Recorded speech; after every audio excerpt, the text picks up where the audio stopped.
അധികാരത്തിലേക്ക് എത്തിച്ചിരിക്കുന്നത്. 102 അംഗ ഭൂരിപക്ഷം എന്ന് പറയുന്നത് സമകാലീന ചരിത്രത്തിൽ ഇല്ലാത്തതായിരുന്നു. അപ്പോൾ ആ ജനങ്ങളുടെ പ്രതീക്ഷകൾക്കനുസരിച്ച് ഒരു സർക്കാർ കേരളത്തിലുണ്ടാകും, UDFിൻ്റെ സർക്കാർ. ആ സർക്കാർ നയിക്കുന്ന മുഖ്യമന്ത്രിക്കും ഗവൺമെൻറ്റിനും മുന്നോട്ടുള്ള പ്രവർത്തനങ്ങൾക്ക് എല്ലാവിധ പിന്തുണയും വാഗ്ദാനം ചെയ്യുന്നു. മുഖ്യമന്ത്രിയായി പാർട്ടി ഹൈക്കമാൻഡ് നിയമിച്ച ശ്രീ VD സതീശനെ അങ്ങേയറ്റം ഹൃദയം തുറന്ന് അഭിനന്ദിക്കാൻ ഈ സന്ദർഭം ഞാൻ ആഗ്രഹിക്കുന്നു. അദ്ദേഹത്തിന് എല്ലാവിധ പിന്തുണയും വാഗ്ദാനം ചെയ്യുന്നു. അത്തരം കാര്യങ്ങൾക്കൊന്നും ഇനി പ്രസക്തിയില്ല. ഞാൻ നിങ്ങൾ ആദ്യമേ പറയുന്ന ഒരു കാര്യമുണ്ട്. നിങ്ങൾ ഡൽഹിയിലെ പത്രക്കാർ നിങ്ങളിവിടെ വന്ന് ചോദിച്ചപ്പോഴൊക്കെ ഹൈക്കമാൻഡ് തീരുമാനിക്കും. തീരുമാനം എന്തായാലും പാർട്ടി പ്രവർത്തക നിലയിൽ അത് ശിരസാ വഹിക്കും. ഇതല്ലേ ഞാൻ പറഞ്ഞിട്ടുള്ളൂ. ഇന്ന് വരെ വേറെ ഒന്നും പറഞ്ഞിട്ടുണ്ടോ? ഇതാണ് എൻ്റെ ഇപ്പോഴത്തെ ഹൈക്കമാൻഡ് ഇന്ന് തീരുമാനിച്ചു. ആ തീരുമാനം നടപ്പിലാക്കേണ്ടതിൻ്റെ ഉത്തരവാദിത്വത്തിൻ്റെ ഭാഗമായിട്ട് നിൽക്കാനാണ് ഞാൻ. പിന്നെന്താ സംശയം അവിടെ? എന്താ സംശയം? ഞാൻ അടിയുറച്ച കോൺഗ്രസ്സുകാരനാണ്. ജീവിതത്തിൽ ഞാൻ പറയാറുണ്ട്, മുമ്പേ പറയാറുണ്ട്, എന്താണ് ഏറ്റവും വലിയ ആഗ്രഹം എന്ന് ചോദിച്ചപ്പോൾ ഞാൻ പറയാറുണ്ട്, ത്രിവർണ്ണ പതാക പുതപ്പിച്ച് മരിക്കണം എന്നാണ് ആഗ്രഹം. അത് തന്നെ ഇപ്പോഴും ഞാൻ പറയുന്നു. അതിനകത്ത് ഗവൺമെൻറ് എല്ലാവിധ പിന്തുണയും കൊടുക്കും. അത് മുന്നോട്ട് പോകുന്നതിനുള്ള എല്ലാ സഹായങ്ങളും എൻ്റെ ഭാഗത്തുണ്ടാവും. മുതിർന്ന പദവിയിലേക്കൊക്കെ വരും എന്ന വാഗ്ദാനവും മറ്റും ഉണ്ടോ? അങ്ങനെയൊക്കെ കേൾക്കുന്നുണ്ട്.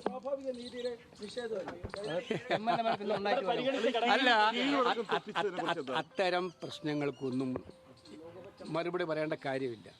ഞാൻ പറഞ്ഞു, ഇത് പല സംസ്ഥാനങ്ങളിലും ഇത്തരം തീരുമാനങ്ങൾ പ്രഖ്യാപിക്കുന്ന ആളാണ് ഞാൻ. നിങ്ങൾക്കറിയാമല്ലോ, കർണാടകത്തിലായാലും തെലങ്കാനയിലായാലും ഹിമാചലിലായാലും ഇത്തരം തീരുമാനങ്ങൾ പ്രഖ്യാപിക്കുന്നവരാണ്. കേരളമായതുകൊണ്ടാണ് ഞാൻ പ്രഖ്യാപനത്തിൽ മാറിയുന്നത്.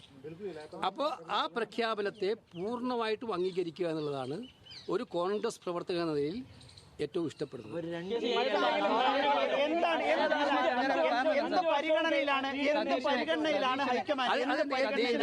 നേതൃത്വം എല്ലാ വശങ്ങളും ആലോചിച്ചിട്ടായിരിക്കും തീരുമാനമെടുത്തിട്ടുണ്ടാവുക. നേതൃത്വത്തിന് പല പാരാമീറ്റേഴ്സും ഉണ്ടാവും തീരുമാനമെടുക്കാൻ. ആ തീരുമാനമെടുക്കുന്നതനുസരിച്ച് അവർ ആ തീരുമാനമെടുത്തു. അല്ല, ആ തീരുമാനം അനുസരിച്ചിട്ട് അവർ തീരുമാനമെടുക്കും എന്നുള്ളതിന് സംശയമില്ല. അങ്ങനെ എടുത്തിരിക്കുന്നത്.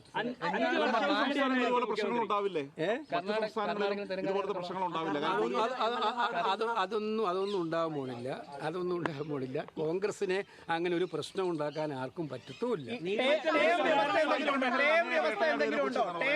അല്ല, അതിപ്പം വേട്ടയാടിനെ കുറിച്ചൊന്നും ഞാൻ പറയുന്ന അർത്ഥമില്ല. അതൊക്കെ എനിക്ക് പ്രത്യേകിച്ചിട്ട് പാർട്ടിക്ക് ഉപരിയായിട്ടുള്ള ഒരു ഇമേജ് ഉണ്ടാക്കാറില്ല ഞാൻ. പാർട്ടിയാണ് എനിക്കെല്ലാം. പാർട്ടിക്ക് ഉപരിയായിട്ടുള്ള ഇമേജ് ഒന്നും ഞാൻ ശ്രദ്ധിക്കാറുമില്ല, പോകാറില്ല. പാർട്ടി പ്രവർത്തകന് വേദന ഉണ്ടാകുമ്പോൾ അതിൻ്റെ മനസ്സും വേദനിക്കും. പാർട്ടിക്ക് ബുദ്ധിമുട്ടുണ്ടാകുമ്പോൾ എനിക്കും വരും. ജനങ്ങളും പാർട്ടിയോടൊപ്പം നിൽക്കാൻ എന്നും ആഗ്രഹിച്ചിട്ടുള്ള ഒരു പ്രവർത്തകനാണ് ഞാൻ. അതുകൊണ്ട് എന്നെ അങ്ങനെ സൈബറിടങ്ങളിലൊക്കെ ആക്ഷേപിച്ചിട്ടുണ്ടെങ്കിൽ അത് ഞാൻ സഹിച്ചോളാം. അതിനകത്തെന്താ? അതൊക്കെ തന്നെ കേരളത്തിൽ ഞാൻ ഇന്ന് തുടങ്ങിയതാണോ രാഷ്ട്രീയം? കഴിഞ്ഞ 10-45 വർഷമായാലും ഒരു സുപ്രഭാതത്തിൽ മുളച്ചു വീണതാണോ? എത്രയോ വർഷങ്ങളായിട്ട് എന്തെല്ലാം പ്രവർത്തനങ്ങൾ നടത്തിയിട്ടാണ് ഞാൻ ഇതുവരെ എത്തിയിരിക്കുന്നത്. അപ്പോൾ അതുകൊണ്ട് എവിടെയെങ്കിലും വെച്ച് ശക്തമായിട്ടുള്ള കടന്നാക്രമണങ്ങൾ ഉണ്ടാകുമ്പോൾ ആ കടന്നാക്രമണത്തിൽ ഭയന്നോടുന്നവരാണോ നമ്മളെല്ലാം? ആക്രമിക്കട്ടെ, ഇനിയും ആക്രമിക്കട്ടെ. അവർക്ക് ആക്രമിക്കുന്നവർക്ക് അത് സധൈര്യം തുടരാം. പക്ഷെ എൻ്റെ തീരുമാനം വളരെ ക്ലിയറാണ്. പാർട്ടിയാണ് വലുത്, ജനങ്ങളാണ് വലുത്. ആ തീരുമാനത്തിനനുസരിച്ച് എൻ്റെ പാർട്ടി ലീഡർഷിപ്പിനെ കുറിച്ച് എനിക്ക് അഭിമാനം തോന്നുന്നു.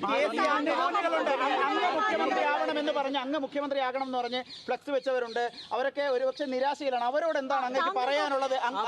അവർക്ക് എൻ്റെ ശൈലി അവർക്ക് നന്നായിട്ട് അടിയുറച്ച പാർട്ടിക്കാരനാണ്.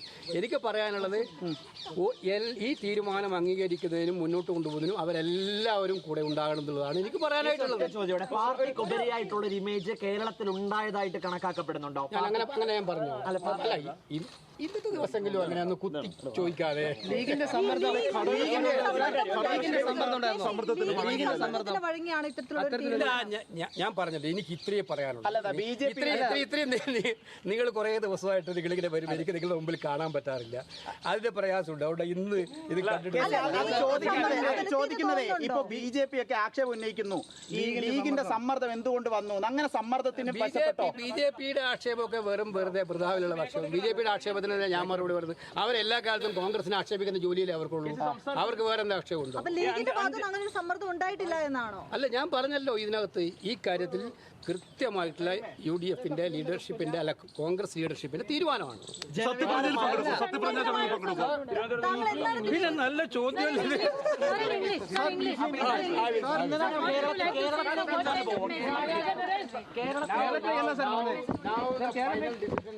കേരളത്തിലേക്ക് Now the final decision have been